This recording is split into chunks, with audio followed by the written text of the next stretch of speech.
भारतवर्ष के इतिहास में एक ऐसा वीर नायक हुआ जिसने अपने साहस, पराक्रम और स्वाभिमान से शत्रुओं को कांपने पर मजबूर कर दिया।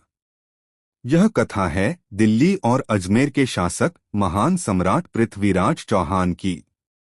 आज हम आपको ले चलेंगे 12वीं शताब्दी के उस दौर में जब भारत की धरती पर वीरता और विश्वास का सबसे बड़ा उदाहरण गढ़ा गया। भारत की पृष्ठभूमि 12वीं शताब्दी। उस समय भारत छोटे छोटे राज्यों में बंटा हुआ था। राजपूत साम्राज्य, चौहान, परमार, सोलंकी, गहड़वाल, राठौर इत्यादि। मुस्लिम आक्रमण उत्तर पश्चिम से लगातार हो रहे थे। गजनी और गौरी जैसे आक्रांता भारत पर कब्जा करना चाहते थे। चौहान वंश और जन्म कथा। पृथ्वीराज चौहान का जन्म 1179 में हुआ। पिता सोमेश्वर चौहान, अजमेर के शासक। माता कर्पूरा देवी। बचपन में ही तेजस्वी और पराक्रमी। किंवदंती, जन्म के समय ज्योतिषियों ने कहा यह बालक महान योद्धा होगा। शिक्षा, युद्धकला और की वीरता।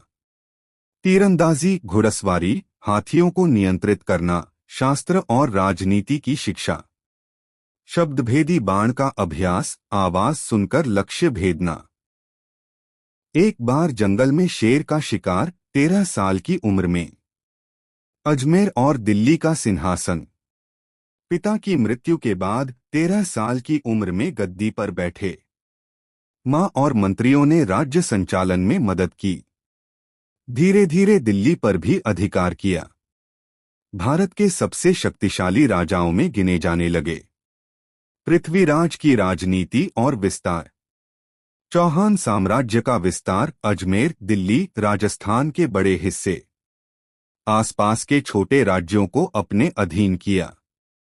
पड़ोसी राजपूत राज्यों के साथ कभी मित्रता, कभी शत्रुता। एकजुटता की कमी का असर।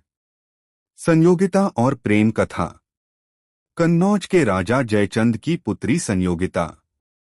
संयोगिता पृथ्वीराज का गुप्त प्रेम। जयचंद ने पृथ्वीराज को नापसंद किया। स्वयंवर प्रसंग, जब राजकुमारी ने वरमाला पृथ्वीराज को पहनाई। पृथ्वीराज का संयोगिता को ले जाना। यह घटना इतिहास और लोक कथाओं में अमर। जयचंद और कन्नौज का प्रसंग। जयचंद का पृथ्वीराज से विरोध गौरी के लिए मौका बन गया। भारत के राजाओं की एकता टूट गई। पहला तराइन युद्ध 1191 ई। गौरी ने पहली बार आक्रमण किया। पृथ्वीराज ने राजपूत वीरों के साथ मोर्चा संभाला। भीषण युद्ध, गौरी पराजित, बंदी बनाया गया। पृथ्वीराज ने दया दिखाकर छोड़ दिया। दूसरा तराइन युद्ध 1192 ई। गौरी ने बदला लेने की योजना बनाई। छल और रणनीति से युद्ध लड़ा। जयचंद ने साथ नहीं दिया। इस बार पृथ्वीराज पराजित हुए। भारत के इतिहास का निर्णायक मोड़। कैद और अंधत्व। गौरी ने उन्हें बंदी बना लिया। आंखें फोड़ दी गईं। परंतु हिम्मत और आत्मसम्मान अब भी जीवित था। शब्दभेदी बाण और अंतिम क्षण। कवि चंद बरदाई के साथ आखिरी योजना। कविता के माध्यम से निशाना बताया। पृथ्वीराज ने आवाज सुनकर बाण चलाया। गौरी मारा गया। इसके बाद वीरगति। लोक कथाएं और ऐतिहासिक दृष्टि। पृथ्वीराज रासोग में विस्तृत वर्णन। इतिहासकारों की राय, कुछ घटनाएं वास्तविक, कुछ लोककथा। लेकिन पृथ्वीराज का साहस निर्विवाद। राजस्थान और उत्तर भारत की लोकगाथाओं में आज भी अमर। निष्कर्ष, पृथ्वीराज की विरासत। पृथ्वीराज चौहान का जीवन हमें यह सिखाता है कि वीरता, प्रेम और स्वाभिमान कभी न झुकने चाहिए। भले ही परिस्थितियां प्रतिकूल हों, एक योद्धा अपनी आखिरी सांस तक लड़ता है।